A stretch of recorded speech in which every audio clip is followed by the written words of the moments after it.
ولا يحض على طعام المسكين فويل للمصلين فصل لربك وانحر إن شانئك هو الأبتر كلا لينبذن في الحطمة وما أدراك ما الحطمة وأرسل عليهم طيرا أبابيل ترميهم بحجارة من سجيل يوم يكون الناس كالفراش المبثوث وتكون الجبال كالعهن المنفوش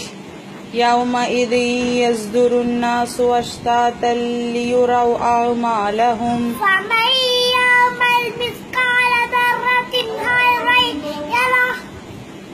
ثم كلا سوف تعلمون كلا لو تعلمون علم اليقين وإنه على ذلك لشهيد وإنه لحب الخير لشديد ليلة القدر خير من 1000 شهر تنزل الملائكة والروح فيها بإذن ربهم من كل أمر وما تفرق الذين أوتوا الكتاب إلا من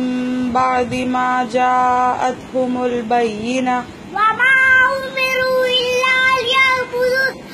مخلصين له الدين حنفاء ويقيموا الصلاة ويؤتوا الزكاة وذلك دين القيمة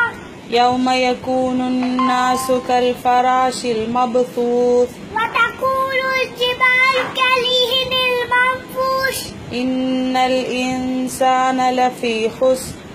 إلا الذين آمنوا وعملوا الصالحات